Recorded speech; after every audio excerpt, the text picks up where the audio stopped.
నాకు మైసూర్ పాక్ అంటే చాలా ఇష్టము. అది కూడా ఇంట్లో చేసింది అయితేనే. బయట షాప్‌లో అయితే టచ్ కూడా ఈ రెసిపీ నేను మా అమ్మ దగ్గర నేర్చుకున్నాను. నాకు మైసూర్ పాక్ మెత్తగా ఉంటే ఇష్టం అనమాట.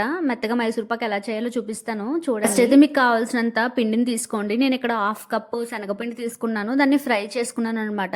మంచి స్మెల్ వస్తది. అప్పటి వరకు ఫ్రై చేసుకుని ఒక ప్లేట్‌లోకి తీసేసుకోండి. తర్వాత హాఫ్ కప్ శనగపిండి తీసుకున్నాను కాబట్టి 1 కప్ షుగర్ తీసుకున్నాను. ఇంకా కొంచెం తగ్గించే తీసుకున్నాను స్వీట్ తక్కువ ఉండడానికి. అంటే 1:2 రేషియో తీసుకోండి మీరైతే. పాకం వచ్చేలోపు మనం శనగపిండి ఎంత అయితే తీసుకున్నామో అంతే గీ అలానే ఆయిల్ తీసుకోండి. కంప్లీట్‌గా గీ తీసుకుంటే ఇంకా బాగుంటది. కానీ ఆ స్మెల్ వస్తే మా ఆయన తినరు కాబట్టి నేను రెండు మిక్స్ చేసి ఈ లోపు పాకం కూడా వచ్చేసిందనమాట.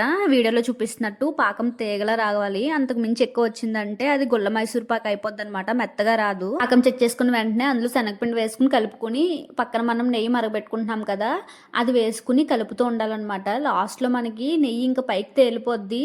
అప్పుడు ఇంకా ఆఫ్ చేసి ప్లేట్ అండి మైసూర్ పాక్ అయితే రెడీ అయిపోయింది. ఇలా చేస్తే ఖచ్చితంగా అందరూ ఇష్టపడి తింటారు. అలానే వీలైనంత వరకు బయట మైసూర్ పాక్ కొనుక్కోకండి, ఇంట్లోనే రెడీగా ఉన్నప్పుడే మైసూర్ పాక్ మీకు నచ్చిన షేప్ లో కట్ చేసుకోండి. మళ్ళీ చల్లారితే ముక్కల్లా విడిపోద్ది అనమాట. అంతే మరి. వీడియో నచ్చితే లైక్ చేయండి. అలానే ఛానల్ని సబ్స్క్రైబ్ చేసుకోవడం మర్చిపోకండి.